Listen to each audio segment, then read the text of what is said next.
සුබ දවසක් හැමෝටම ඩේලි එලේෂ් YouTube channel එකට හැමෝම සාදරයෙන් පිළිගන්නවා. අද මම ඔයාලට අරන් ආවේ බබාට කඩේ රසට ගෙදරදීම හදලා දෙන්න පුළුවන් fried rice එකක් අරන්. මම මේ fried rice එක හදා ගන්නවා. පොඩිවට කපාගත්ත leeks ටිකක්, ලූණු, සුදු ලූණු, කුකුල් මස් ටිකක්, ගාගත්ත කැරට් ටිකක් වගේම බිත්තර ගෙඩියක්, ඒ වගේම උයාගත්ත බත් ටිකක්.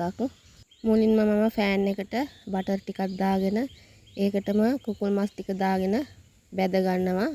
ඒකටම කහ කුඩු ලුණු ටිකක් දා ගන්න ඕනේ. කුකුල් මස් ටික හොඳට බැදුනට පස්සේ මම ඒකට ලුණු සුදු ලුණු ටික එකතු කර ගන්නවා. ලුණු සුදු ලුණු ටිකක් බැදුනට පස්සේ මම ඒකට කැරට් ටික එකතු කර ගන්නවා. ඊළඟට මම මේකට බිත්තරයක් කඩලා දා ගන්නවා. බිත්තරය හොඳට මේ ටිකට කලවම් කර ගන්න ඕනේ. ඊළඟට මම මේකට උයාගත්ත බත් ටික හොඳට එකතු කර ගන්නවා. බත් ටිකට කැරට් ටික බිත්තර ටික හොඳට කලවම් කර ගන්න ඕන.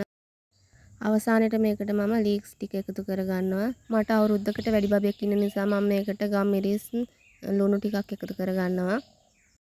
මේ තමයි මගේ අවුරුදු එකමාරේ බබාට ගෙදරදීම හදාගත්ත රසම රස fried rice එක. ඔයාලට පුළුවන් බබාට එක විදිහට බත් හදලා දෙන්න නැතුව මේ විදිහටත් හදලා දීලා බලන්න. හරිම රසයි. මේ වගේ බබාලට හදන කෑමවල වීඩියෝ බලන්න කැමති නම් මගේ channel එක subscribe කරලා තියාගන්න. ඒ වගේම තව කෙනෙක්ට බලන්න share කරන්න. ගිහින් එන්නම්. සුබ දවසක් හැමෝටම.